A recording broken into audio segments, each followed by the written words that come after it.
রহমতের নবী আমার, যেই নবীর এত গুণগান, যেই নবীর এত শান, যে নবীর কোনো গুনাহ নাই, কেউ যদি সন্দেহ করে তার ঈমান চলে যাবে। সেই নবী আমার আল্লাহর কত বড় প্রিয়, আল্লাহর এত বড় প্রিয় আমার নবী। মূসা নবী আল্লাহর প্রিয় বন্ধু, ঈসা নবী আল্লাহর প্রিয় বন্ধু, মূসা নবী, ইব্রাহিম নবী, ইসমাইল নবী, দাউদ নবী, ইউসুফ নবী, নূহ নবী, সব নবী আল্লাহর প্রিয় বন্ধু। মুহাম্মদও আল্লাহর প্রিয় বন্ধু। তবে ব্যবধান, আল্লাহ পাক মহব্বতের এক পর্যায়ে গিয়া নবীদেরকে এক একটা টাইটেল দিছেন। মূসাকে আল্লাহ টাইটেল দিলেন কালিমুল্লাহ, ইব্রাহিমকে দিলেন খলিলুল্লাহ, দাউদ নবীরে খলিফাতুল্লাহ, আদমকে সফিউল্লাহ, ইসমাইলকে জবিহুল্লাহ। যাকে যা দিছেন, কিন্তু হাবিবুল্লাহ কাউকে দেন নাই। হাবিবুল্লাহ রিজার্ভ রাখছেন রহমাতুল লিল আলামিনের জন্য। সব নবীরা, রাসূল যারা, সব আমার আল্লাহ পাকের আশিক। আর একমাত্র আল্লাহ হলেন রহমতের নবী মুহাম্মদের আশিক। সব নবী রাসূল কার আশিক? আরে কথা হয় না।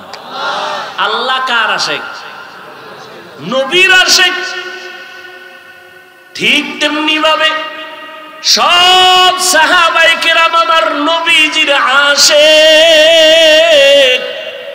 আর আমার নবী হলেন একমাত্র ওমরের আশিক। এবার বুঝেন ওমরের দাম কত।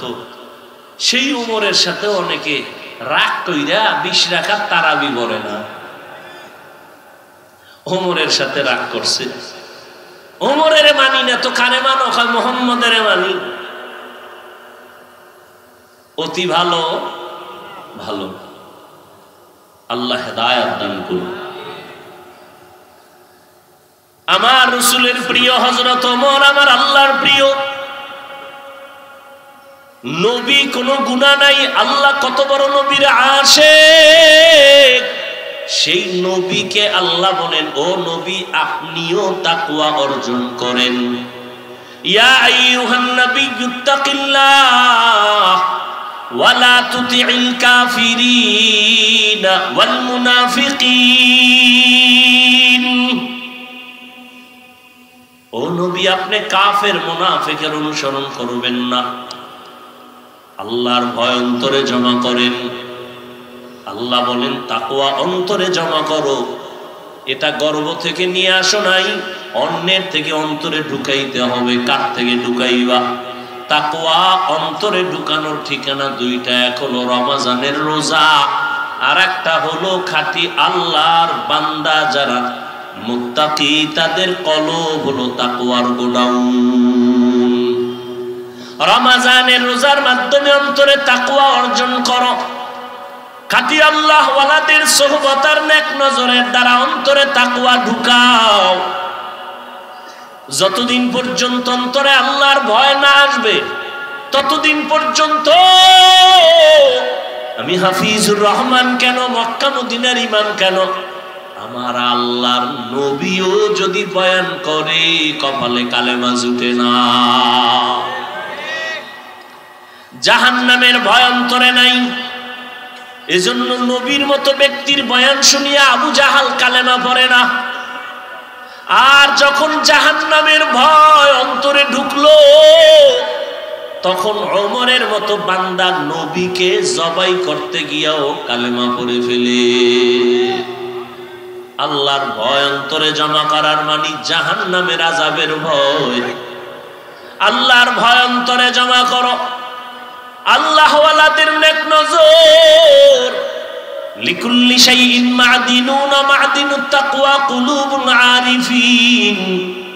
প্রত্যেকটা ভালো জিনিসের একটা গোডাউন আছে। তাকওয়া অর্জন করার গোডাউন হলো আল্লাহ ওয়ালা যারা ওলিয়া উলিয়া আহলুল্লাহ, উলামায়ে আহলে হক যারা, এদের অন্তর হলো তাকওয়ার গোডাউন। দ্বিতীয় কথা আল্লাহ বলেন, ওয়ালা তামুতুন্না ইল্লা ওয়া আনতুম মুসলিমুন। মুসলিমুন। মুসলমান না হইয়া তোমরা কবরে আসবা না। কথাটা বেঈমানকে বললে হইতো, এই বেঈমানেরা মুসলমান হইয়া মরবি, কিন্তু কথাটা বলছেন মুমিনেরে, ও মুমিনেরা মুসলমান হইয়া কবরে আসো। মুমিন তো মুসলমান, এখানে আমরা সবাই যেমন মুমিন তেমনই তো মুসলমান, কিন্তু আল্লাহ আলাদা করে কেন বললেন ও মুমিন মুসলমান হইয়া কবরে আসো? আসলে মুমিন হওয়া, মুসলমান হওয়াটা বড় কঠিন। আল্লাহ পাক রব্বুল আলামিন বলেন, আমি চাই তোমাকে বিনা হিসাবে জান্নাত দিব, আর বিনা হিসাবে যদি জান্নাত পেতে হয় মুসলমান হইয়া কবরে আসতে হবে। মুসলমান কাকে বলে? বলে যেই ব্যক্তি বিনয়ের সাথে আল্লাহর আনুগত্য করে তাকে বলে মুসলিম।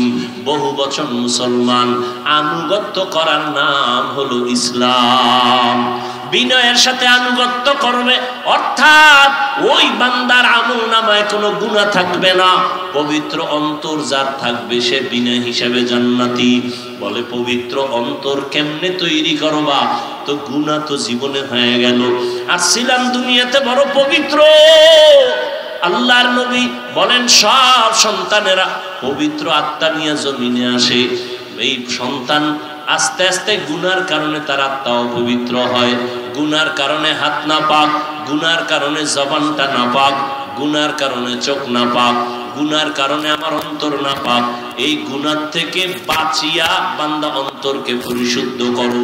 সামনের জীবনে আরো গুনাহ হতে পারে, সেখান থেকেও বাঁচো। পেছনে যা হইয়াই গেল, এখান থেকে বাঁচার একমাত্র ব্যবস্থা হলো তওবা, ইস্তেগফার। ইস্তেগফার করলে আল্লাহর নবী বলেন তার আমলনামায় গুনাহ থাকতে পারে না। ইস্তেগফার ও তওবা করো, সামনের জীবনে যেন কোনো গুনাহ না হয়। সেই ক্ষেত্রে তোমার অন্তরে লাগবে আল্লাহর ভয়, তাকওয়া। তাকওয়া যদি অন্তরে জমা করতে পারো তাহলে তুমি গুনাহ থেকে বাঁচবা।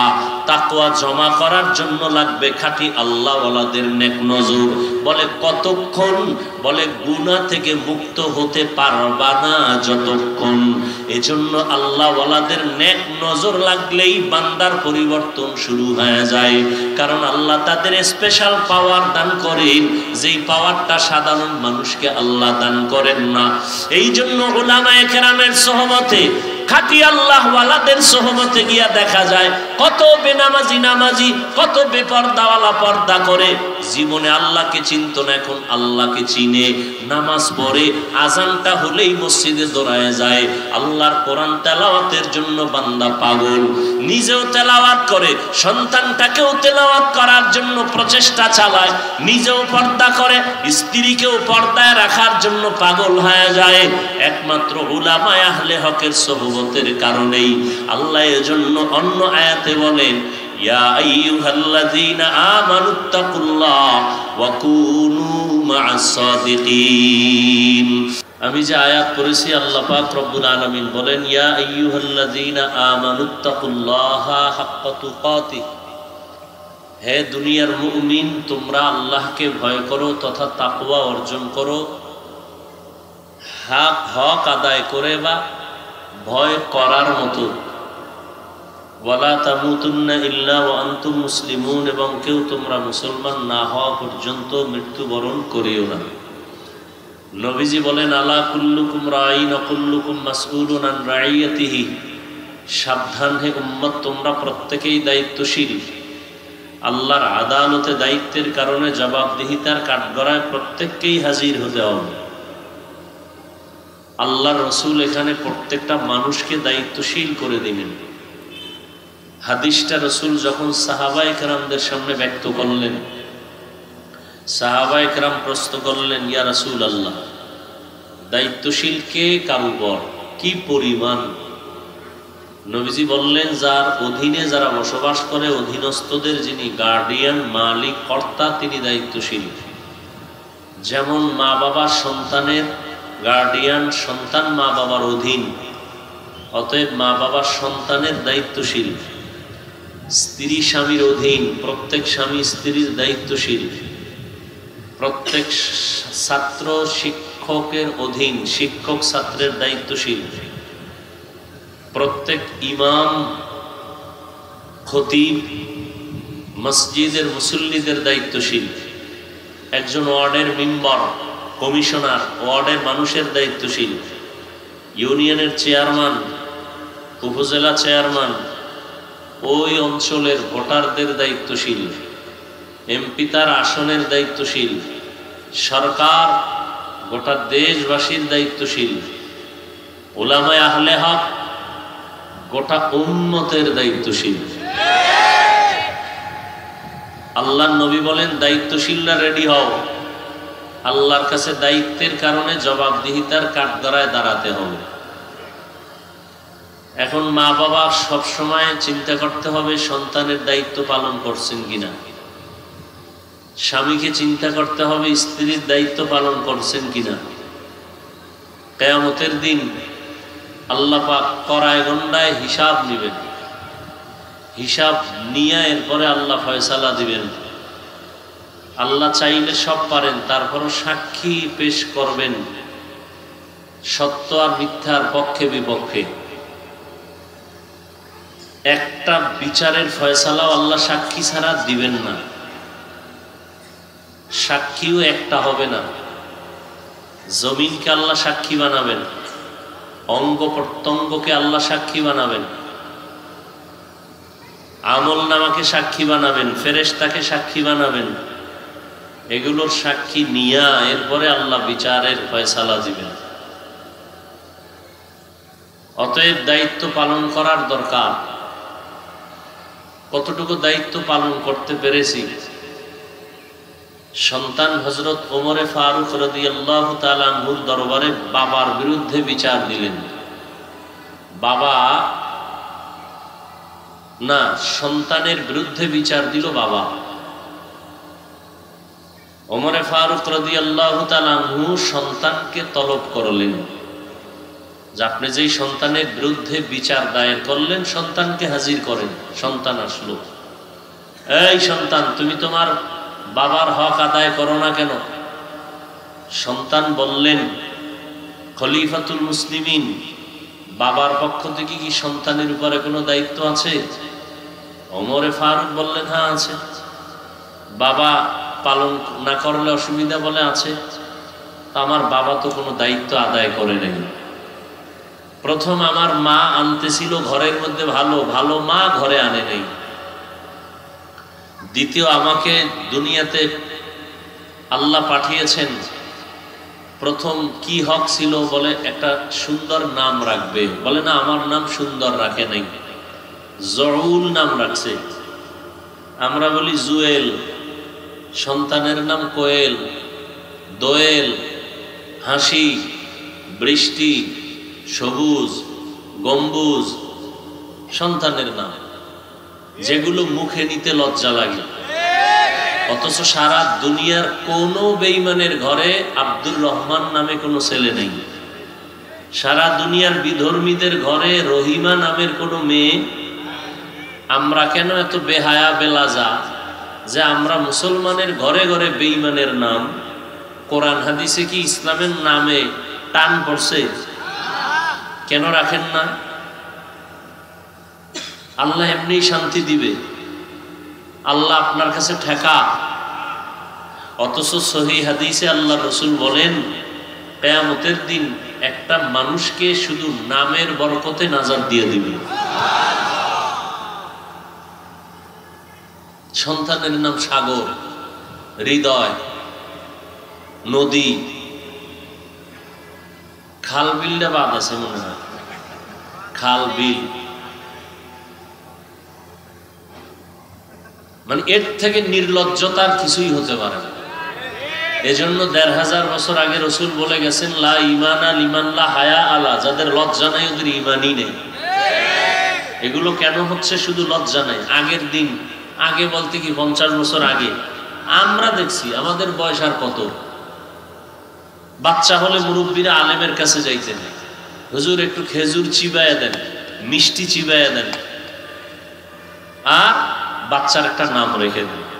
এনার হুজুর টুজুর লাগে না, মোবাইল খুইলা গুগলে ঢুকছে, হ্যাঁ গিয়ে নাম দেখে, সন্তানের নাম আছে, সব লাইন দেওয়া, সবুজ পুতুল, হ্যাঁ, সেন্টু, আরো কত কিছু আছে, ব্যাস ওগুলো রেখে দিচ্ছে।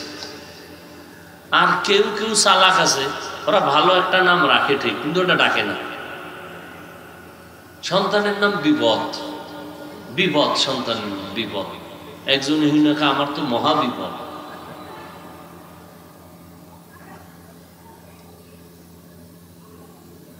এরপরও বাংলাদেশে কিছুটা এই ওয়াজ মাহফিল থাকাতে আছে, নাইলেও থাকতো না। এখন এই ওয়াজ মাহফিলও বন্ধ করার জন্য ষড়যন্ত্র চলতেছে। কোরআনের আওয়াজের সাউন্ড কমাও, বহু বন্ধু আছে। গানের সাউন্ড কমাও, একজন বন্ধু হইল না।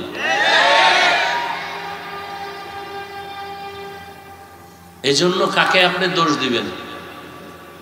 সব আওয়ামদের উপরে দোষটা চাপাই দিলে হবে না, নিজের ঘরেও কিছু দোষ নেওয়া দরকার, নিজের ঘরেও।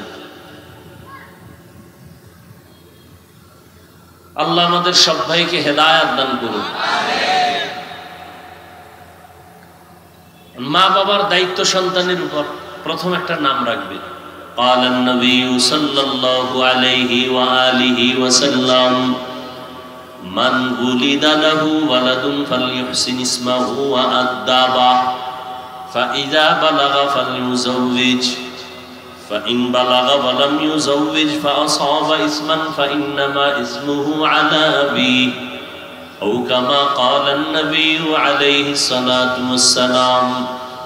পয়গম্বর বলেন, ও সন্তানের মা বাবা, জমিনের মধ্যে সন্তান ভূমিষ্ঠ যদি হয়, ভালো একটা নাম রাখো। 7 দিনের দিন তার চুল ফালাও। সমর্থবান যদি হও, আকিকাটা দাও। সুন্দর একটা নাম রাখো, আদব শিক্ষা দাও। দুনিয়াতে আদবের শিক্ষা শ্রেষ্ঠ শিক্ষক রাহমাতুল লিল আলামিন।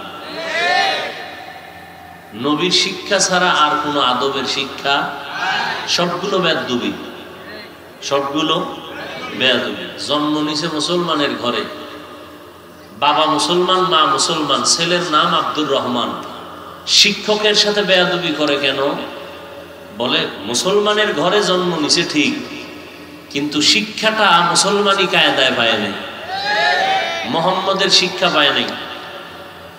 সালামটা দিতে পারে না, আইএ পাস, বিএ পাস, দুনিয়ার সব পাস, দুনিয়ার সব পারে। আসসালামু আলাইকুম এই দুইটা শব্দ শুদ্ধ করে পারে না।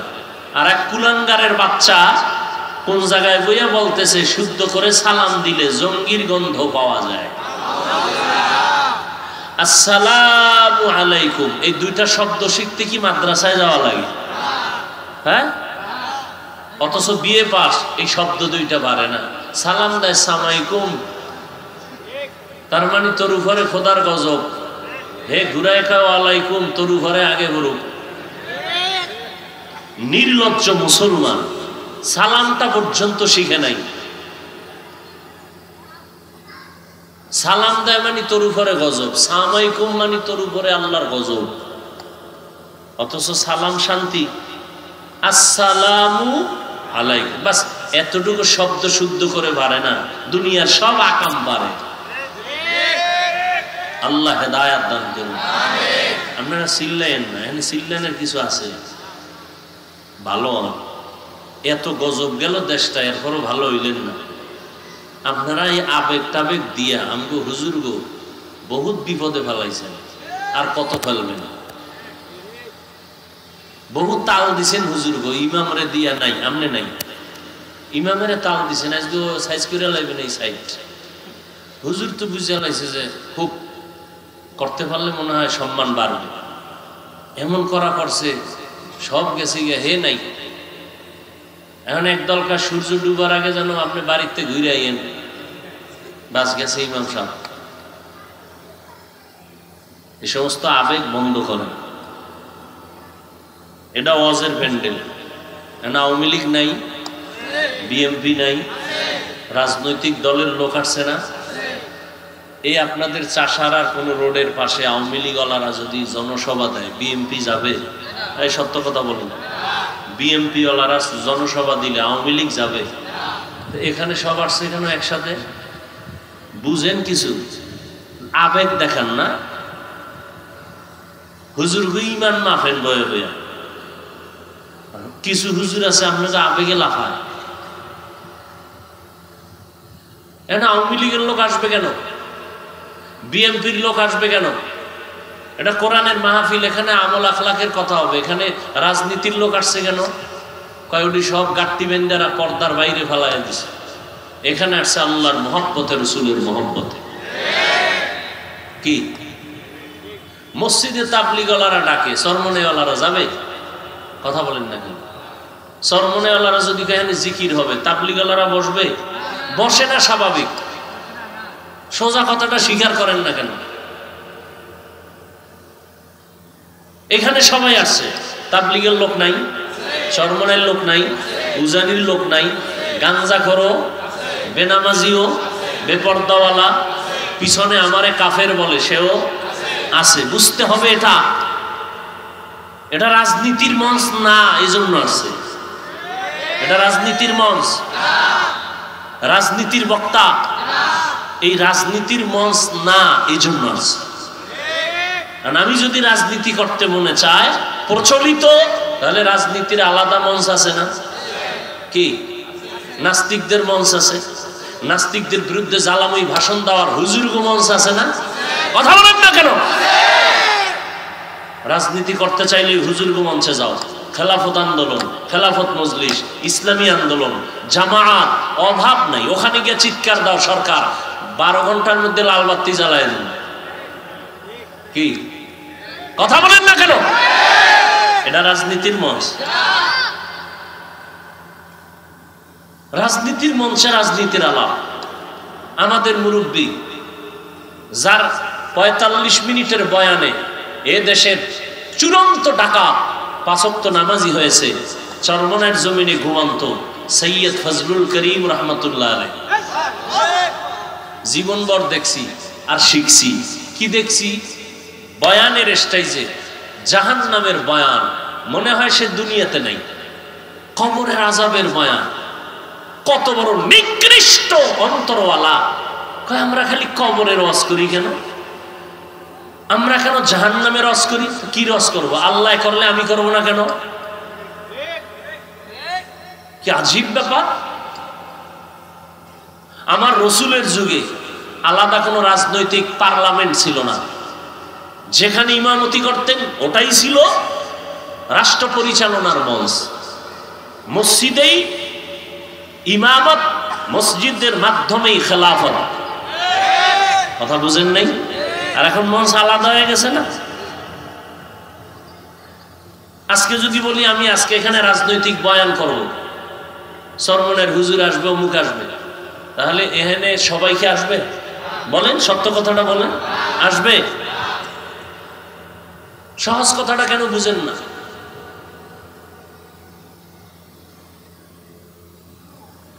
আবার যখন চরমনের হুজুরে পল্টনে বক্তব্য দিতেন, মনে হয় সে দুনিয়ার জগৎ সম্পর্কে শিক্ষক, কবর জগৎ, আখেরাত সম্পর্কে তার কোনো চিন্তাই নেই।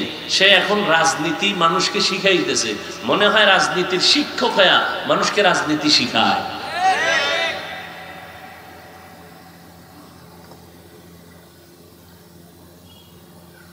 থানায় আসামি ধরিয়া নিয়ে পুলিশে পিটাচ্ছে, কোনো কাম দেয় না, হুদা চিৎকার দেয়, চোখে পানি নেই। আর ওয়াজের প্যান্ডেলে একজন আল্লাহওয়ালা বয়ান করতেছেন, 200 হাত দূরে বসে একটা যুবক চিৎকার করতেছে, কাঁদতেছে, ওরে মারলো কে?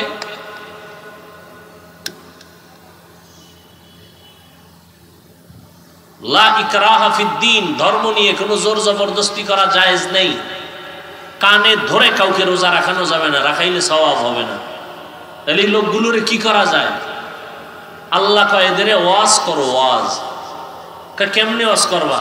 কয় মাঝে মাঝে কিয়ামতের ঘটনা কও, জাহান্নামের ভয়ের দেখাও, জান্নাতের সুসংবাদ, নেক আমল করলেই শান্তি। মাঝে মাঝে কিসসা কাহিনী কও। কি কও?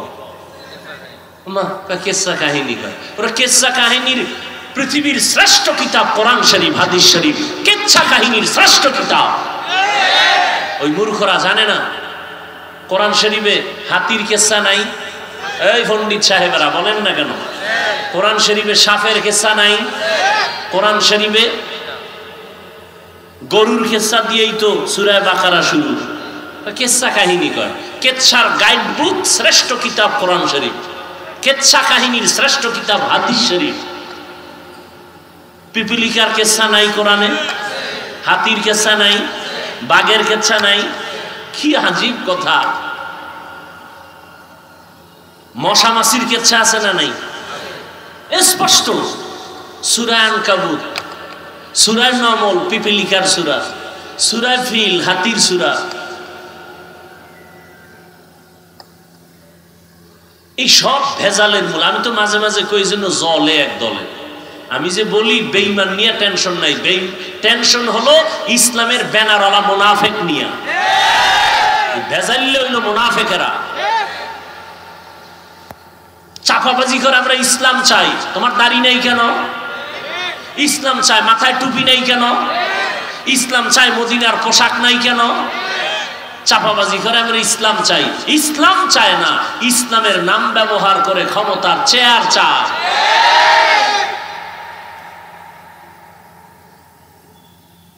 আল্লাহ হেদায়াত দান করুন।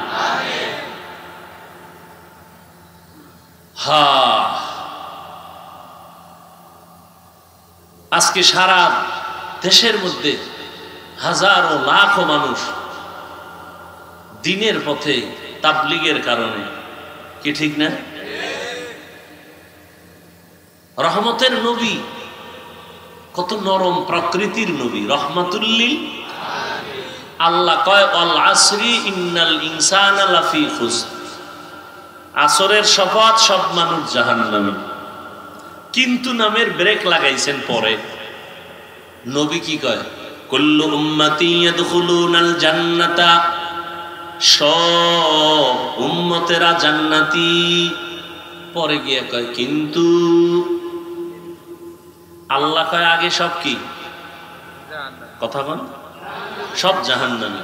কিন্তু লাগায় না, 4 গুণালারা জান্নাতি। আর নবী আগেই কয় সব জান্নাতি। রহমতের নবীর রহমতের আওয়াজ। কিন্তু যারা আমি মুহাম্মদের মানে না তারা না, যারা মুহাম্মদের মানে না তারা না। সাহাবায়ে কেরাম কে রাসূলুল্লাহ আপনারা মানে না কারা? আবার ওদিক গেলে আরেক ঝামেলা।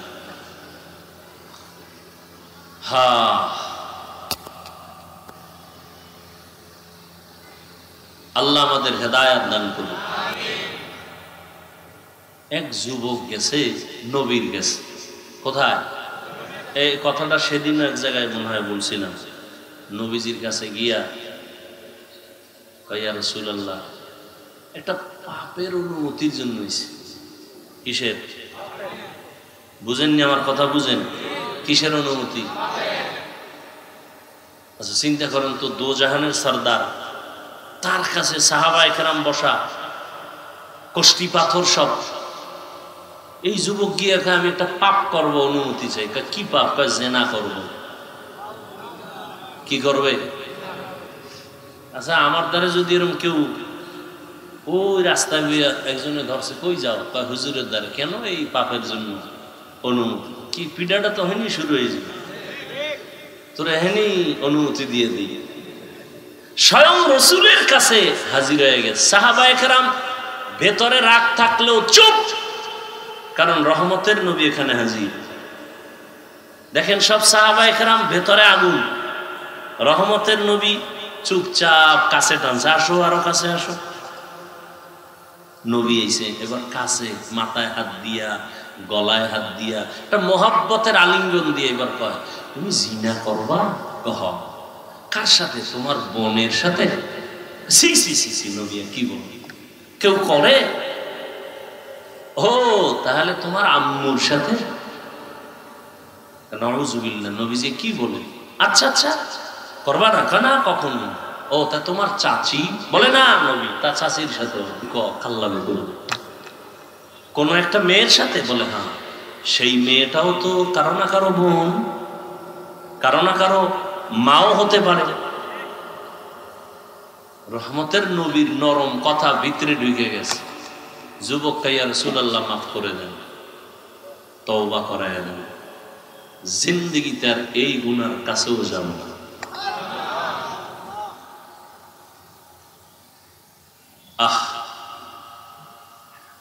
فبما رحمة من الله لنت لهم ولو كنت فظا غليظ القلب لانفضوا من حولك।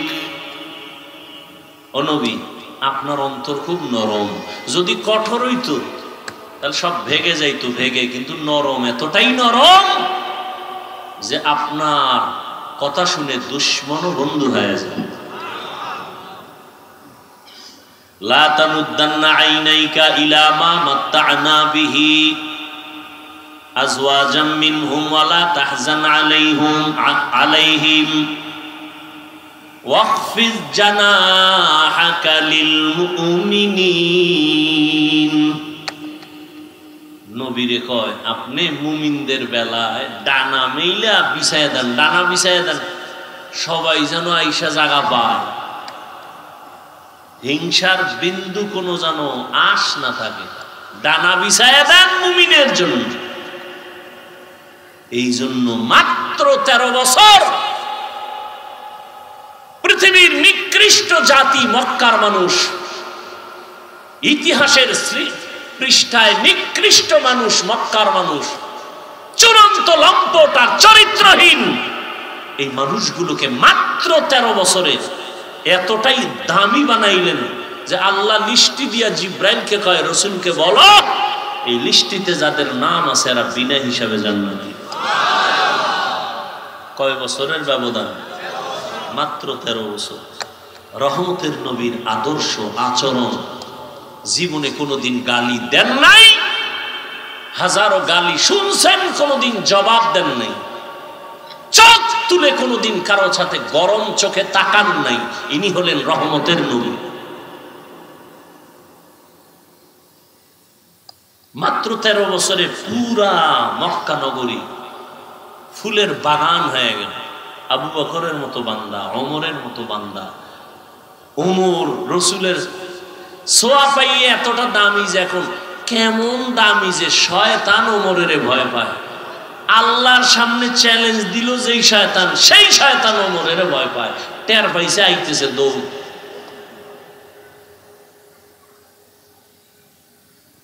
নবী কি কয়? শয়তান আমারও ধোকা দেয় না, আমার দ্বারা আমি কালেমা ভরায় ফেলাইছি। ইত্তাকিল্লাহা মাস্তাতা'তুম, আল্লাহকে ভয় করো সাধ্য মতো, হক আদায় করে ভয় করার প্রয়োজন নাই, সাধ্য মতো আল্লাহকে ভয় করো। সাহাবায়ে কেরাম আশ্বস্ত হলেন, হ্যাঁ সাধ্য মতো আল্লাহকে ভয় করাটা সম্ভব। আল্লাহর হক আদায় করে কারো দ্বারা ভয় করাটা সম্ভব না। এই ভয়ের নাম তাকওয়া। যিনি আল্লাহকে ভয় করবেন তার নাম মুত্তাকি। ভয়টা থাকার জায়গার নাম হলো অন্তর। তবে এটা চিরসত্য, এই ভয় তাকওয়া জন্মগতভাবে কেউ নিয়ে আসেন, এটা অর্জন করতে হয়। এজন্য আল্লাহ বলেন, এইটা অর্জন করার জন্য কোরআনে বারবার তাকিদ দিলেন, কারণ এটা এমন একটা পুঁজির নাম, আল্লাহর কাছে সর্বোচ্চ সম্মানিত হওয়ার জন্য যত রাস্তা আছে সর্বশ্রেষ্ঠ রাস্তা হলো তাকওয়া। ইন্না আকরামাকুম ইনদাল্লাহি আতকাকুম। আল্লাহ পাক নবীকে জানায় দেন, আমার কাছে সবথেকে বড় দামি ওই ব্যক্তি যার মধ্যে আছে তাকওয়া। রহমতের নবী আমার, যেই নবীর এত গুণগান, যেই নবীর এত শান, যে নবীর কোনো গুনাহ নাই, কেউ যদি সন্দেহ করে তার ঈমান চলে যাবে। সেই নবী আমার আল্লাহর কত বড় প্রিয়, আল্লাহর এত বড় প্রিয় আমার নবী। মূসা নবী আল্লাহর প্রিয় বন্ধু, ঈসা নবী আল্লাহর প্রিয় বন্ধু, মূসা নবী, ইব্রাহিম নবী, ইসমাইল নবী, দাউদ নবী, ইউসুফ নবী, নূহ নবী, সব নবী আল্লাহর প্রিয় বন্ধু। মুহাম্মদ আল্লাহর প্রিয় বন্ধু, তবে ব্যবধান আল্লাহ পাক মহব্বতের এক পর্যায়ে গিয়া নবীদেরকে এক একটা টাইটেল দিছেন। মূসাকে আল্লাহ টাইটেল দিলেন কালিমুল্লাহ, ইব্রাহিমকে দিলেন খলিলুল্লাহ, দাউদ নবীর খলিফাতুল্লাহ, আদমকে সফিউল্লাহ, ইসমাইলকে জবিহুল্লাহ। যাকে যা দিছেন, কিন্তু হাবিবুল্লাহ কাউকে দেন নাই। হাবিবুল্লাহ রিজার্ভ রাখছেন রহমাতুল লিল আলামিনের জন্য। সব নবীরা রাসূল যারা সব আমার আল্লাহ পাকের আশিক, আর একমাত্র আল্লাহ হলেন রহমতের নবী মুহাম্মদের আশিক। সব নবী রাসূল কার আশিক? আরে কথা হয় না। আল্লাহ কার আশিক? নবীর আশিক। ঠিক তেমনি ভাবে সব সাহাবায়ে কেরাম আমার নবীজির আশিক, আর আমার নবী হলেন একমাত্র ওমরের আশিক। এবার বুঝেন ওমরের দাম কত। সেই ওমরের সাথে অনেকে রাগ কইরা 20 রাকাত তারাবি পড়ে না। ওমরের সাথে রাগ করছে, ওমরের মানি না তো কারে মানো? কয় মুহাম্মদের মানি। অতি ভালো ভালো, আল্লাহ হেদায়েত দান করুন। আমার রাসূলের প্রিয় হযরত ওমর আমার আল্লাহর প্রিয় নবী, কোনো গুনাহ নাই। আল্লাহ কত বড় নবীর আশিক। সেই নবীকে আল্লাহ বলেন, ও নবী আপনিও তাকওয়া অর্জন করেন। ইয়া আইয়ুহান নাবিয়্যুত্তাকিল্লাহ ওয়ালা তুতিইল কাফিরিনা ওয়াল মুনাফিকিন। ও নবী আপনি কাফের মুনাফিকের অনুসরণ করবেন না, আল্লাহর ভয় অন্তরে জমা করেন। আল্লাহ বলেন তাকওয়া অন্তরে জমা করো। এটা গর্ব থেকে নিয়ে আসো নাই, অন্যের থেকে অন্তরে ঢুকাইতে হবে। কার থেকে ঢুকাইবা? তাকওয়া অন্তরে ঢুকানোর ঠিকানা দুইটা, এক হলো রমজানের রোজা, আর একটা হলো খাঁটি আল্লাহর বান্দা যারা মুত্তাকি, তাদের কলব হলো তাকওয়ার গোডাউন। রমজানের রোজার মাধ্যমে অন্তরে তাকওয়া অর্জন করো। খাঁটি আল্লাহ ওয়ালাদের সোহবত আর নেক নজরের দ্বারা অন্তরে তাকওয়া ঢুকাও।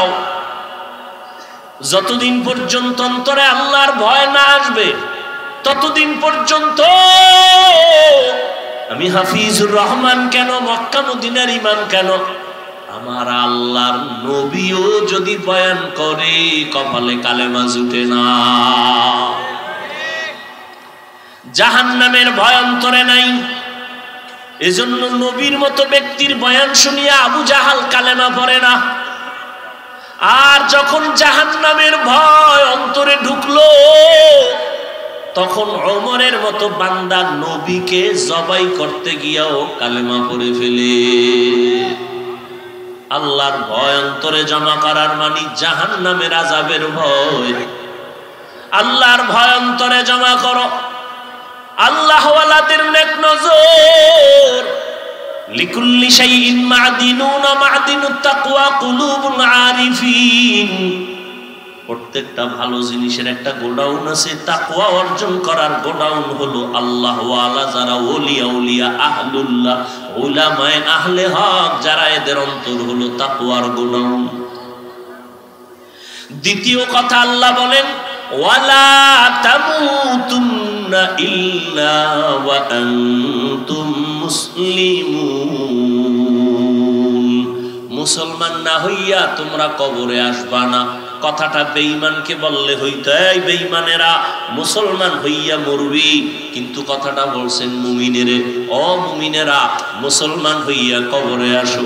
মুমিন তো মুসলমান, এখানে আমরা সবাই যেমন মুমিন তেমনই তো মুসলমান, কিন্তু আল্লাহ আলাদা করে কেন বললেন ও মুমিন মুসলমান হইয়া কবরে আসো? আসলে মুমিন হওয়া, মুসলমান হওয়াটা বড় কঠিন। আল্লাহ পাক রব্বুল আলামিন বলেন আমি চাই তোমাকে বিনা হিসাবে জান্নাত দিব, আর বিনা হিসাবে যদি জান্নাত পেতে হয় মুসলমান হইয়া কবরে আসতে হবে। মুসলমান কাকে বলে? বলে যেই ব্যক্তি বিনয়ের সাথে আল্লাহর আনুগত্য করে তাকে বলে মুসলিম, বহু বচন মুসলমান। আনুগত্য করার নাম হলো ইসলাম। বিনয়ের সাথে আনুগত্য করবে অর্থাৎ ওই বান্দার আমল নামায় কোনো গুনাহ থাকবে না, পবিত্র অন্তর যার থাকবে সে বিনয় হিসাবে জান্নাতি। বলে পবিত্র অন্তর কেমনে তৈরি করবা? তো গুনাহ তো জীবনে হয়ে গেল, আর ছিলাম দুনিয়াতে বড় পবিত্র।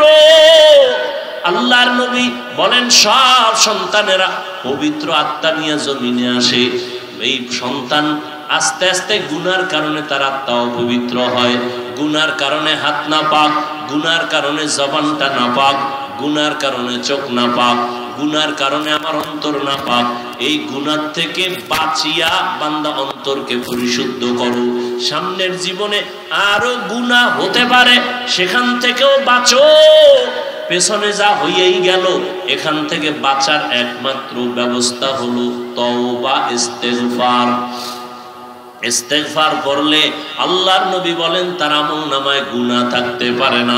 ইস্তেগফার ও তওবা করো, সামনের জীবনে যেন কোনো গুনাহ না হয়। সেই ক্ষেত্রে তোমার অন্তরে লাগবে আল্লাহর ভয়, তাকওয়া। তাকওয়া যদি অন্তরে জমা করতে পারো তাহলে তুমি গুনাহ থেকে বাঁচবা। তাকওয়া জমা করার জন্য লাগবে খাঁটি আল্লাহওয়ালাদের নেক নজর। বলে কতক্ষণ? বলে গুনাহ থেকে মুক্ত হতে পারবা না যতক্ষণ। এজন্য আল্লাহওয়ালাদের নেক নজর লাগলেই বান্দার পরিবর্তন শুরু হয়ে যায়।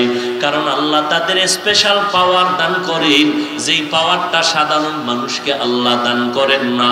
এই জন্য উলামায়ে কেরামের সোহবতে, খাঁটি আল্লাহওয়ালাদের সোহবতে গিয়া দেখা যায় কত বেনামাজি নামাজি, কত বেপরদাওয়ালা পর্দা করে, জীবনে আল্লাহকে চিনত না, এখন আল্লাহকে চিনে, নামাজ পড়ে, আজানটা হলেই মসজিদে দৌড়ায় যায়। আল্লাহর কোরআন তেলাওয়াতের জন্য বান্দা পাগল, নিজেও তেলাওয়াত করে, সন্তানটাকেও তেলাওয়াত করার জন্য প্রচেষ্টা চালায়, নিজেও পর্দা করে, স্ত্রীকেও পর্দায় রাখার জন্য পাগল হয়ে যায়, একমাত্র উলামায়ে আহলে হকের সোহবতের কারণেই। আল্লাহ এজন্য অন্য আয়াতে বলেন ইয়া আইয়ুহাল্লাযীনা আমানুত্তাকুল্লাহ ওয়া কুনু মা'আস সাদিকিন। আল্লাহকে ভয় করো, আল্লাহর প্রিয় বান্দা যারা তাদের বন্ধু হয়ে থাকো। এরে নবীর আশিক উম্মতের দল, ও যুবক আজকে তাকায়া দেখো তোমার মতো কত যুবক স্কুলে পড়ে, কলেজে পড়ে, চাকরি করে, ব্যবসা করে, 5 ওয়াক্ত নামাজ পড়ে, আছে না নাই?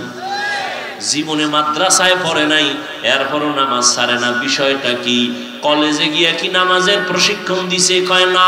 স্কুলে কি নামাজের ট্রেনিং হয়? কয় হয় না। তো নামাজ পড়ে কেন? বলে এর সাথে কোরআনওয়ালার সম্পর্ক আছে, উলামায়ে আহলে হকের সম্পর্ক আছে, দাওয়াত ও তাবলীগের সম্পর্ক আছে। এই জন্য ছেলেটা কলেজে পড়িয়াও নামাজ ছাড়ে না, স্কুলে পড়িয়াও নামাজ ছাড়ে না। ও যুবক মনটাকে বুঝাও, ড্রাইভারি করে, রাস্তায় গাড়ি চালায়, যুবক আজান হলে নামাজে দাঁড়ায় যায়, নিজের একটু বুঝাও তুমি কেন পারবা না? তোমার মতো যুবক সন্তান মাছ ধরে, কৃষি কাজ করে, শ্রমিকের কাজ করে, চাকরি করে, ব্যবসা করে, নামাজ ছাড়ে না, তুমি কেন পারবা না? আল্লাহর কাছে তওবা করো।